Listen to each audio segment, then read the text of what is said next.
Doctor Yunus অবৈধ যে একটা গভর্নিং বডি হয়ে এই ধরনের উদ্ভট অপদার্থ অযোগ্য উপদেষ্টা দিয়ে আমরা কি করব? আলটিমেটাম দিচ্ছি, আমরা 7 দিনের আলটিমেটাম দিচ্ছি সরকারকে। আপনি কিন্তু এই চ্যালেঞ্জ গ্রহণে আমরা প্রস্তুত।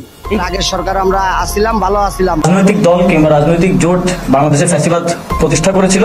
15 বছরের ফ্যাসিবাদী শাসন ব্যবস্থা প্রায় প্রতিটি ক্ষেত্রেই ক্ষোভ জানিয়েছেন প্রধান উপদেষ্টা ডক্টর মোহাম্মদ ইউনূস। এইরকম একজন পরিতুষ্টিত পাইছি। ডক্টর ইউনূস কি তাহলে সাধারণ মানুষের মন রক্ষা করতে পারলেন না? এইটাই আমরা এখানে দেখতে পাচ্ছি। অনেকে বলতেছে ডক্টর ইউনূস অবৈধ সরকার, অনেকে বলতেছে উপদেষ্টা যারা আছে তারা অবৈধ, আবার অনেকে কিন্তু এই সরকারের দুর্নাম করতেছে।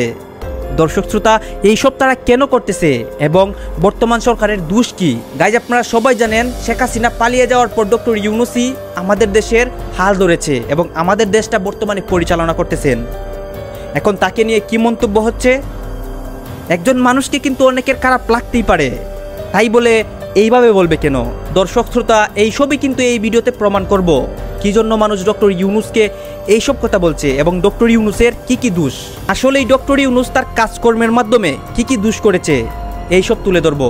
গাইজ, আপনারা সম্পূর্ণ ভিডিও দেখবেন, তারপর কিন্তু স্পষ্ট ক্লিয়ার হয়ে যাবেন এই ডক্টর ইউনূসকে নিয়ে এবং সাধারণ মানুষের এইসব কথাগুলো নিয়ে, কেন তারা এইসব কথা বলতেছে এবং তাদের কাছে কি কি প্রমাণ রয়েছে।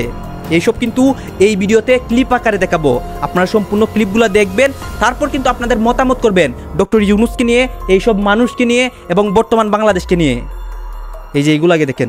20 ঘন্টার ভিতরে রিক্রুট করে আপনি লোক করেন। সেনা সদস্য, রিটায়ার্ড রিজার্ভ ফোর্স আছে আমাদের বাংলাদেশের প্রায় 60,000 যারা ট্রেন্ড সোলজার। পক্ষ দল নয়, আইনসঙ্গতভাবে যা কিছু করার আছে আমরা অবশ্যই তা করব, কিন্তু আমাদেরকে ঘেরাও করে এই গুরুত্বপূর্ণ দিনগুলোতে আমাদের কাজে বাধা দেবেন না। সবাই মিলে তাদের বোঝান তারা যেন এই সময়ে তাদের অভিযোগের প্রতি দৃষ্টি আকর্ষণের জন্য আমাদের দৈনন্দিন গুরুত্বপূর্ণ কাজে। উপদেষ্টারাই তো অন্তর্বর্তীকালীন সরকারকে ডুবাই দিবে এবং তার কোনো ভিশন দেখতে পাচ্ছি না যে সে কি করবে। প্রশাসন দেখতে পাচ্ছি আমরা এখনো শৃঙ্খলা ফিরে আসে নাই। স্বরাষ্ট্র মন্ত্রণালয়ে যিনি উপদেষ্টা আছেন তিনি পাবলিকলি কোনো দায়িত্ব নিচ্ছেন না। বিভিন্ন থানাতে ওসি নাই, কনস্টেবল নাই। কাছে প্রত্যেকটা মানুষই ছাত্র হত্যার দোষর এবং এই ছাত্র হত্যার পিছনে without caretaker government in Bangladesh no election.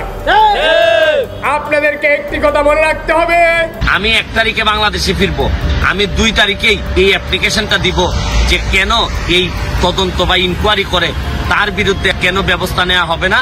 তারা কি পরিমাণ 2008 সাল থেকে এই পর্যন্ত যে কি পরিমাণ ক্ষতি করে গেছেন বাংলাদেশের, এইটার কোনো শেষ নাই। করেছে জনগণের সাংবিধানিক ক্ষমতা ও অধিকার, দুঃশাসন, দুর্নীতি। আসিফ মাহমুদ প্রথমত তাদেরকে দেশের মানুষ সাপোর্ট করলেও সময়ের সাথে সাথে তাদেরকে নিয়ে হচ্ছে অনেক সমালোচনা। এদিকে উপদেষ্টাদের নিয়ে হুঙ্কার ছাড়লেন ব্যারিস্টার ফুয়াদ। তিনি বলেন, আজ প্রায় 1 মাস হয়ে গেল, দেশে এখনো শৃঙ্খলা ফিরে আসেনি। দেশের বিভিন্ন স্থানে থানার দিকে তাকালে দেখা যায় সেখানে ওসি নেই, কনস্টেবল নেই, রাস্তাঘাটে পুলিশ নেই। নেতাকর্মীরা এখানে কি বলতেছে আপনারা তো দেখছেন যে ডক্টর ইউনূসকে নিয়ে কিন্তু তারা অনেক ধরনের কথা বলতেছে। দর্শক শ্রোতা, তাদের কথার মধ্যেই কিন্তু তাদের প্রমাণ হয়ে যাবে যে কেন তারা ডক্টর ইউনূসকে এইসব কথা বলতেছে এবং তারা কিন্তু প্রমাণ করে দেয়। দর্শক শ্রোতা, আপনাদেরকে কিন্তু সব কিছু দেখাবো এখন বিস্তারিত সহকারে। এই নিয়ে বিপিনুর কি বলতেছে, তারপরে আরও যারা সমন্বয়ক আছে তারা কি বলতেছে, ডক্টর ইউনূসকে নিয়ে তারা কি সন্তুষ্ট আছে কি সন্তুষ্ট না, এইটা কিন্তু তাদের বক্তব্যতে স্পষ্ট বলে ডক্টর ইউনূসকে নিয়ে। গাজী, আমি আবার বলতেছি, এইগুলা সব শুনবেন বিস্তারিত সহকারে, তারপর কিন্তু আপনার মতামত করবেন। এই যে স্থায়ী পুনর্বাসন আমরা নিশ্চিত করব। আমরা স্থায়ীভাবে যেভাবে ফ্যাসিস্ট সরকারকে আমরা বর্ডার ক্রস করে পাঠিয়েছি, আমরা ঠিক এই চাঁদাবাজ, দুর্নীতিবাজ, সিন্ডিকেট যারা লালন করে পোষণ করে যে কোনো রাজনৈতিক দলের হোক না কেন, তাদেরকে আমরা ঠিক সেভাবে আমরা আইনের হাতে সুপর্দ করে দিব। আমরা দেখছি গত কিছুদিন ধরে আন্দোলন পরবর্তী সময়ে বিভিন্ন জায়গায় টোকেন দিয়ে চাঁদাবাজি। এই 16 সিদ্ধান্তের প্রতিটি জিনিসের পেছনে উনি ছিলেন।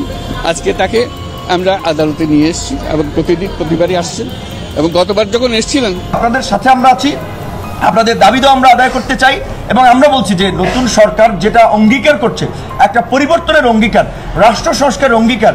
দেশে যেভাবে কালকে প্রধান উপদেষ্টা মহোদয় তার ভাষণে বলেছে দুর্নীতি সমাজে ছেয়ে গেছে, দুর্নীতি বন্ধ করতে হলে অবশ্যই সরকারি কর্মচারী থেকে শুরু করে বেসরকারি স্বায়ত্তশাসিত প্রতিষ্ঠান। যা কথা তারা বলতেছে তাদের কথার প্রমাণ কি? অনেকে কিন্তু ভালো কথাও বলতেছে ডক্টর ইউনূসকে নিয়ে, অনেকে খারাপ কথাও বলতেছে। ভালোর দিকটা কিন্তু অনেক বেশি, কারণ ডক্টর ইউনূস কিন্তু একজন নোবেল বিজয়ী। আমরা তাকে একটা রত্ন হিসাবে পেয়েছি আমাদের দেশে। দর্শক শ্রোতা, তার কিন্তু টাকা পয়সার কোনো কমতি নেই। সে কেন বাংলাদেশে এসে অবৈধ কাজ করবে? এটা কেন তারা বলতেছে? এটা কিন্তু তারা তাদের মানে কোনো আইডিয়া ছাড়া প্রমাণ দেয়। দর্শক শ্রোতা, এইসব কিন্তু আপনারা দেখবেন এবং ডক্টর ইউনূসের ভালো দিকগুলোও কিন্তু আপনারা দেখবেন। জন্য কিংবা দেশের জন্য আপনার কোন জায়গাটিতে যাওয়া উচিত, কোন দাবিটিতে সমর্থন করা উচিত, সবকিছু ফেসবুকে বলে হবে না, মাঝে মাঝে রাজপথে নেমে আসতে হবে। আমরা যারা তরুণ প্রজন্ম রয়েছি, আমাদের ওই ফাইট করেই নিতে হবে। এই জন্য সময়ের প্রয়োজনে আপনাকে অবশ্যই রাস্তায় নামতে হবে। তাই স্বাধীনতার এই 53 বছর পরে এসে আপনাদেরকে উদ্দেশ্য করে বলতে চাই, বিশেষ করে সেই সংগঠনকে উদ্দেশ্য করে, যেই সংগঠনের সাথে আমার জীবনের 4 বছরের খুব গুরুত্বপূর্ণ স্মৃতি রয়েছে। আমি বলছি, এই সরকার কোনো রাজনৈতিক দলের সরকার না, এই সরকার নিরপেক্ষ সরকার, ছাত্র জনতার ম্যান্ডেটের সরকার। অবশ্যই ছাত্র জনতা আমরা মনে করব যে যতদিন পর্যন্ত আমাদের কাঙ্ক্ষিত রাষ্ট্রের রূপরেখা আমরা পাচ্ছি না, যতদিন পর্যন্ত সংস্কার পাচ্ছি না, ততদিন পর্যন্ত এই সরকারকে আমরা রাখবো, তাদেরকে আমরা সমর্থন দেব। নির্বাচন নিয়ে অস্থিরতার কিছু নাই। ডক্টর মোহাম্মদ ইউনূসের প্রতি আমাদের এই বিশ্বাস আছে, জীবনের শেষ প্রান্তে এসে তার ক্ষমতার লোভ এবং মোহ নাই। তার যে মর্যাদা সারা বিশ্বের বিভিন্ন দেশের প্রধানমন্ত্রী রাষ্ট্রপতিদের চেয়ে অনেকের চেয়ে ঊর্ধ্বে। কাজী এই রকমের একজন গ্রহণযোগ্য একটা ওয়ার্ল্ড ওয়াইড কানেক্টেড লোককে ব্যবহার করে আমরা যদি আজকে আমাদের গার্মেন্টসের রপ্তানি ইউরোপ আমেরিকাতে বাড়াতে পারি, কারণ উনি যদি কোনো দেশের ফরেন মিনিস্টার, লেবার মিনিস্টার কিংবা প্রেসিডেন্ট প্রধানমন্ত্রীকে বলে যে ভাই আমার দেশের এই দুর্যোগে আমি দায়িত্ব নিয়েছি, আমার মান সম্মানের প্রশ্ন, তোমরা আমাকে কিছু হেল্প করো, আমার জায়গা থেকে গার্মেন্টসের প্রোডাক্ট কেন, তারা সবাই কিনবে। তিনি যদি মিডল ইস্ট সহ বিভিন্ন দেশগুলোকে ফোন করে বলে যে ভাই আমার দেশের দক্ষ তরুণ অনেক জনগোষ্ঠী আছে, দেশপ্রেমিক, সৎ, সাহসী, তাদেরকে তোমরা কাজ দাও, তোমাদেরকে আমরা হেল্প করি, আমরাও ভালো থাকি, আমার বিশ্বাস অনেক দেশ শ্রমিক নেবে। কাজী এই রকমের একটা গ্রহণযোগ্য লোক, এই লেভেলের লোক বাংলাদেশের দ্বিতীয়টা নাই। কাজেই তাকে আমরা সব ধরনের সহযোগিতা করব। কোনো নির্বাচনের দাবি দেওয়ার আলাপ আলোচনা অন্তত আগামী 1 মাস হবে না। আমরা যখন ইতিমধ্যে বলেছি, এরা কারা, এরা কোথা থেকে এসেছে? এরা এই গণ অভ্যুত্থানের ফলাফল নস্যাৎকারী দুর্বৃত্ত। এদের বিরুদ্ধে দর্শক শ্রোতা, আপনারা তো দেখলেন এখানে সবাই কি বলতেছে এবং তার পাল্টা জবাব ডক্টর ইউনূস কি দিয়েছেন, এইসব কিন্তু আপনাদেরকে দেখানোর চেষ্টা করেছি। দর্শক শ্রোতা, এই নিয়ে আওয়ামী লীগের যারা নেতাকর্মী আছে অনেকে কিন্তু অনেক রকম কথা বলতেছে ডক্টর ইউনূসকে নিয়ে, এবং বর্তমানে দেশের যারা নেতাকর্মী রয়েছে বা ভালো ভালো কাজ করে তারাও কিন্তু এই ডক্টর ইউনূসকে নিয়ে অনেক রকমের মন্তব্য করতেছে, বা তারা কিন্তু উপদেষ্টা যারা আছে তাদেরকে নিয়ে বিশেষ করে মন্তব্য করতেছে। ডক্টর ইউনূস কিন্তু আমাদের দেশের জন্য অনেক ভালো কাজ করে। এই নিয়ে আপনাদের মতামত কি, এটা কিন্তু অবশ্যই কমেন্ট বক্সে লিখবেন। এবং আপনাদের কাছে আমার একটা রিকোয়েস্ট থাকবে, আমার চ্যানেলটি সাবস্ক্রাইব করবেন এবং পাশে থাকা বেল আইকনটি বাজিয়ে যাবেন। ধন্যবাদ।